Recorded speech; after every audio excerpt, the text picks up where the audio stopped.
Un tema que tocaste que es muy interesante porque es muy desconocido, o al menos no conocemos demasiado bien cómo funciona, que es el tema del mercado chino gaming. China es la superpotencia mundial. O sea, ahora mismo nos ganan en casi todo. Mueven unas cifras que dan miedo. Es una locura. Y en videojuegos también. En videojuegos es la líder. Es la empresa que más gasta. O sea, el país que más gasta en videojuegos, en gaming, es China, con diferencia, ¿eh? Ajá. Luego Estados Unidos, luego Japón. Y luego, muy, muy, muy, muy lejano, ya no sé si iba a Francia o Italia, pero era, o sea, una diferencia abismal. O sea, lo de China es una locura. O sea, China está... es imposible ahora mismo, en años, superar lo que gastan en videojuegos. Sí, es que recuerdo, había unos 600 y pico millones de jugadores. O sea, ¿cuánto? 15 veces o 13 veces la población de España. O sea, es que nos conquistan los gamers de China y nos revientan a los españoles porque dan a 10 chinos por cabeza. Es una locura. ¿Cómo funciona entonces el mercado gaming en China? Cosas que aquí nos llega, pues sí, que hay alguna compañía china que, bueno, que lo hace bien. Está todo el tema de Tencent, que está comprando hasta The Wild Project. Cuando queráis tenemos una llamada pendiente. Ni hao. Pero no sabemos exactamente qué hay ahí en China. ¿Hay los juegos mismos que tenemos aquí? ¿Son juegos diferentes? ¿Cómo funciona el gaming en China? Realmente, a día de hoy, a ver, hay una cierta, es que no sé si llamarlo censura, pero todo exactamente lo mismo que aquí, ¿no? Porque o sea, tú no puedes jugar a un videojuego que no tenga servidores en China. Allí en China tienen el tema de que, por supuestos temas de espionaje y cosas así, los servidores tienen que estar alojados en China. Entonces, ¿qué pasa? Hay juegos que directamente no tienen servidores en China, porque yo para el vídeo hablé con gente de China, y es lo que me comentaron, mejor hay servidores en China, pero a la hora de entrar en el juego, a la hora de loguearte, te tienes que conectar primero a un servidor en Estados Unidos. Eso pasaba, por ejemplo, con los juegos de Electronic Arts habitualmente, incluso creo que con Microsoft pasaba también habitualmente. Como se tiene que conectar a unos servidores que para hacer una verificación de la cuenta o lo que sea en Estados Unidos, pues a veces daban muchos problemas de conexión y suele ser un tema un poco jodido con el tema de los videojuegos. Pero está tan extendido el tema de los VPN allí. O sea, aquí a lo mejor no están... No. Yo no conozco a nadie, pero allí... Lo haces por seguridad a veces, o como mucho, ¿no? Sí, en aeropuertos y todo eso. O sea, darte algún bloqueo o... yo qué sé, una serie que solo está disponible en un país o algo así. Pero es que allí, por esto, están tan extendido el tema de VPNs gamers, por ejemplo, que tienen bajo input lag y demás. Está tan normalizado que al final se saltan un poco la limitación, porque Steam no está... O sea, Steam no está censurado. Sí que está censurado Google, YouTube... Claro, ¿Steam está en China? Steam está en China. Un ciudadano chino Steam que está en Shanghái puede tener Steam. Y puede comprar con WePay, era la... WeChat. Bueno, WeChat tiene la parte WePay, que es la parte así de comprar. Y puede comprarlo sin problema. Está censurada la parte de comunidad, que es los foros estos que tiene de ayudas y tal, y la parte de workshop. Eso no se puede entrar tampoco. No puedes poner mods. No. Pero al final la práctica es lo que te he comentado. Como van a regular la mayoría de juegos, incluso la propia Steam a veces va a regular y tal, la mayoría de gamers allí usan VPN, 100%. Para el tema de saltarse los bloqueos regionales. Porque hay muchos juegos que no están disponibles en China por lo mismo, porque no tienen servidores en China. O porque no quieren, yo qué sé, tienen problemas por lo que sea, pues se los saltan. Ideológicos. ¿Y juegos single player? Lo mismo. O sea, la gran mayoría de juegos realmente... O sea, un Uncharted, por ejemplo, en China puede llegar. La gran mayor parte de juegos no tienen problemas como tal para acceder a ellos. Quizá donde hay más control suelen ser los multijugador y demás por el tema de los servidores. Pero es lo mismo.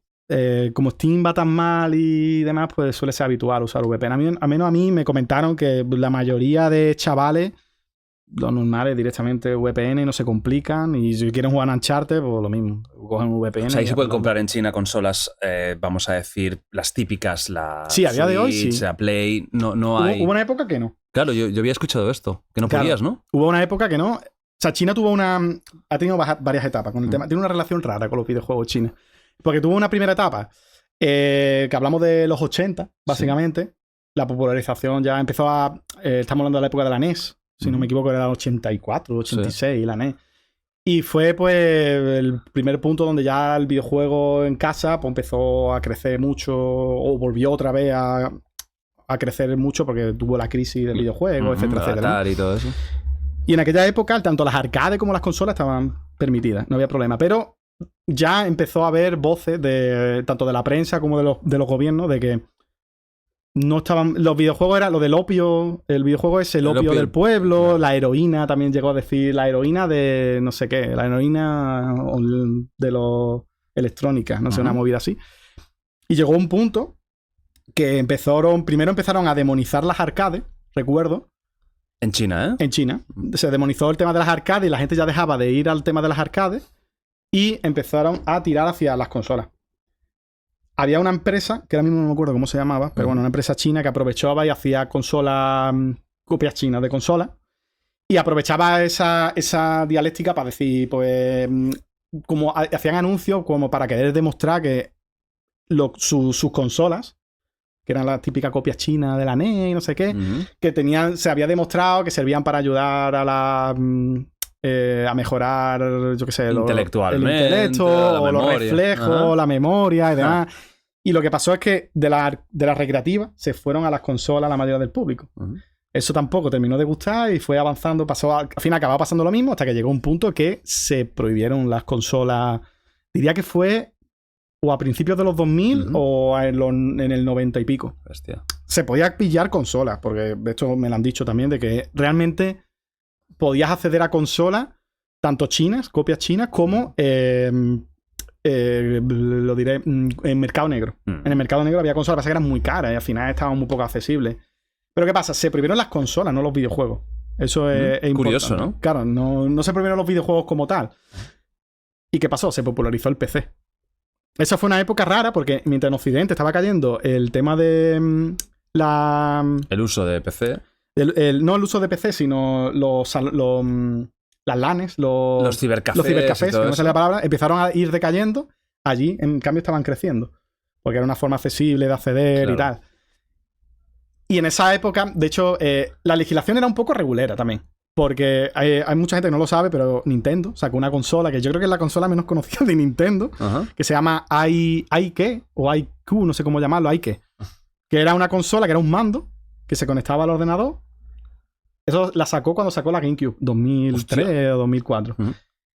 Y era una cosa, se conectaba a una tele o un ordenador o lo que sea y tenía juegos en el mando de la Nintendo 64. Tenía el Ocarina of Time, tenía el Paper Mario y una consola, yo creo que es la menos conocida de Nintendo. La conocida solo salió en China.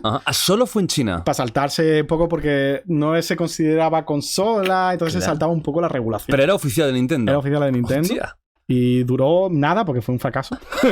Pero la idea no es mala. Sí, se saltaron un poco y ya en 2005 creo que fue, se quitó la limitación porque era una chorrada realmente. Al final la gente estaba jugando en PC.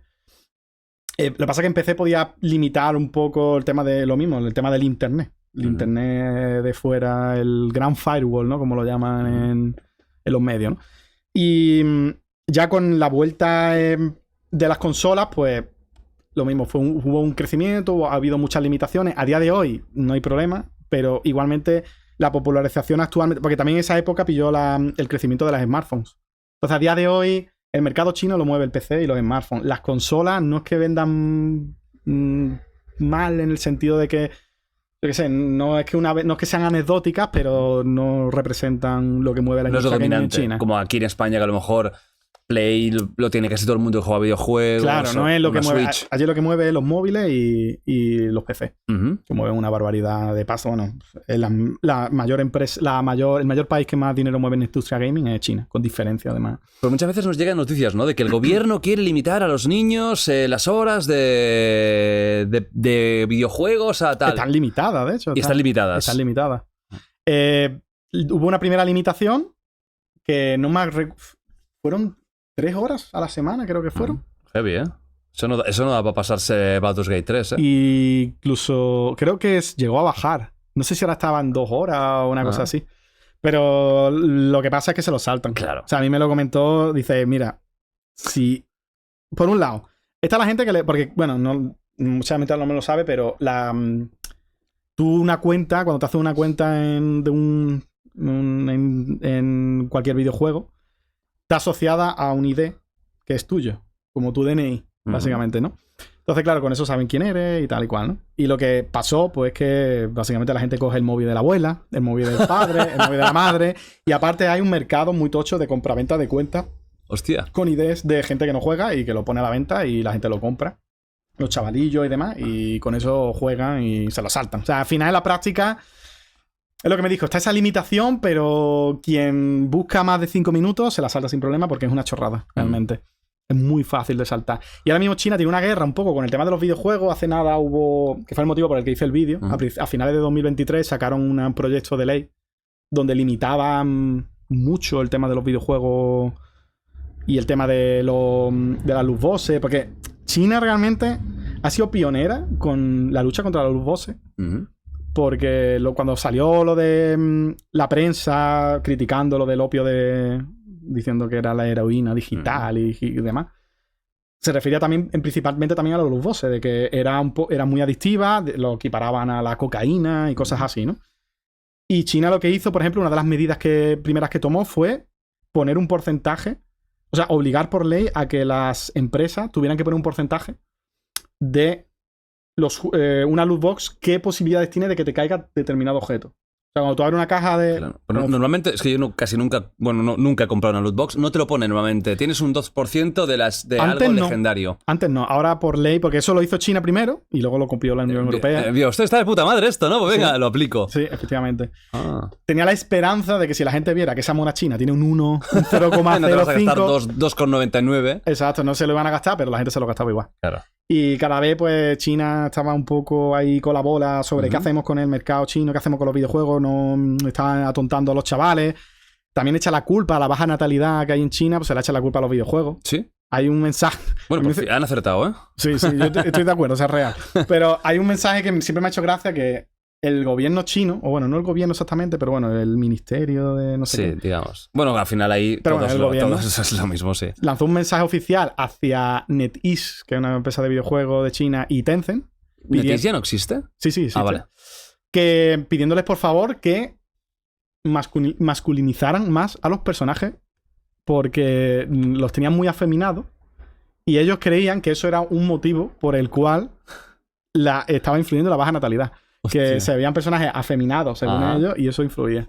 Querían mensajes, querían machote. Quería un machote de pelo en pecho. ¿Qué pasa aquí? Y con un cigarro aquí y un palillo en el otro. Lo piensa ahí un poco raro todo. También echaba la culpa de la pérdida de visión, miopía y demás. También se le echaba la culpa. A ver, la pantalla puede ser. Eso es muy también de los papas, ¿eh? No te acerques a la pantalla, sí. No que te vas a quedar miope. Algo tiene que... mito. Yo creo que algo tendrá. Sí. Yo creo que si está mucho tiempo enfocando de cerca, al final se adapta a tu ojo, ¿no? Estoy seguro. Yo estoy seguro de que ya no videojuegos, pantallas, da igual. Que estar constantemente mirando algo tiene que perjudicar un poco la vista. Lo que yo no sé si hay... O sea, si está demostrado o no, o es un poco leyenda urbana. Pero yo, desde un poco cuñadismo, yo creo que sí, pero vamos, no estoy 100% seguro. O sea, que China